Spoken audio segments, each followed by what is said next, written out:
On my first trip to Paris last week, I decided to book the Eurostar because I hadn't ever been on it, and I decided it would be a good experience.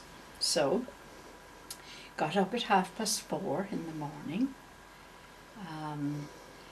got a taxi to the local train station, got on the train to Paddington, and then changed onto the Hammersmith and City Underground to go to St. Pancras, and arrived there all beautifully in time with about 10 minutes to spare. Met a lovely man working for Eurostar who said, no, sorry, you cannot get on. You have to be here 30 minutes beforehand. I said, I didn't know. Well, it's on your ticket, he said. My face hit the floor. It's on your ticket. Mind you, it's in minute writing. Yeah. So, there we go. He very kindly told us to go back to the booking office, and we went back, met a lovely girl who actually booked us, instead of the 5 to 7 train, booked us on the 7:30 train, just a half an hour's difference. And there was nothing extra to pay.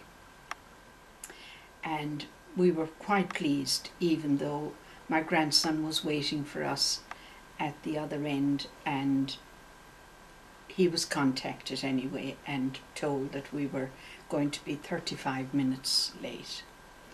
So we arrived in Paris, met Luke, had a lovely time. It was really extraordinary. The weather was smashing. We did all the trips on the buses. The steps on the buses were getting higher and higher as we were getting more tired. Yeah. And anyway, we had all the football in the evening We to did. watch, Mm-hmm. and had a terrific time. And then our last day was Tuesday, and we decided that we'd meet Luke and have a little picnic lunch. And we met him. There was a lovely park near where he works and a lovely canal. And we met him and we spent the hour with him, and then he went back to work. And we stayed on and killing time, enjoying the sunshine. It was nice and cool near the water. And we met a passerby who told us he was from Israel, and had a lovely chat with him. And he had 5 wives and wanted to have a 4th, I think, with you, Mum. 3 wives. He had 3 wives. And he said that he was 66, and when I told him I was 73, and he immediately said that my interpretation was that I was past it, so he indicated to my daughter, and I said, yes, 44. So he was all over her. He thought she'd make a very satisfactory next wife, number 4. Anyway, it was really good. We had a great chat. What we didn't know was that Luke was observing our antics from the office where he is doing work experience. And we left there about 3:45 because our train was leaving Gare du Nord at 6:59. So we decided we should be at Gare du Nord an hour earlier, at 6 o'clock-ish. Mm-hmm. And Nika was feeling a little bit peckish. She decided she'd like some pancakes, and we thought we might be able to get them. So we got back to our hotel. We had everything packed, cases were downstairs.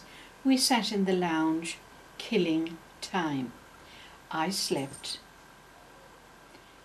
Whatever made me... We were waiting actually to phone for a taxi at 5:30. It was going to take 10 minutes for the taxi to come, and it would be about 20 minutes to the station. I don't know what made me do it, but at 5:20 I took the tickets out and I looked. And I said, I've done it again. 18:59 was arrival time in London. Departure time from Gare du Nord was 17:43. Now, if you're travelling, be very careful. This is the first time I ever did this. Yes. So, departure time. Let me get right in there. That's it. 17:43. Yeah. This is what I fixed my eye on. 18:59. The taxi came. We bundled in. We got to the station. And there were huge queues everywhere. Yeah. We finally were told that we should go upstairs. So up we went, dragging our suitcases. Well, I was dragging the one with wheels and Nika was lifting the other one, which was mine. We got up there anyway and met a lovely girl in a kiosk, and she said, I explained what had happened, and she said, she went off and checked, and she came back and she said, that will be fine, they'll try and get you on the next train. And she said, they won't charge you anything. And I thought, oh, thanks be to God. So she directed us into a ticket office, and we went in and we took our turn, and in we went, and the girl inside the desk looked at our tickets, and I explained what had happened, and she said, you'll have to pay for new tickets. I said, oh no, the other girl went and checked and she said we didn't have to pay. So she looked us up on the computer, but she said, you did this on the way out.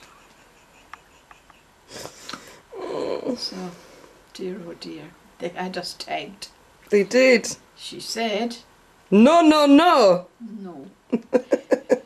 Nika said, may I speak to the supervisor? Supervisor came along and said, was just about to say, you'll have to pay, when there was a police call, police outside, telling everybody to leave that floor, that some luggage had been left unattended. So it was a bomb scare. So we presumed it was a bomb scare. So we shuffled along and we went down the stairs. Like cattle.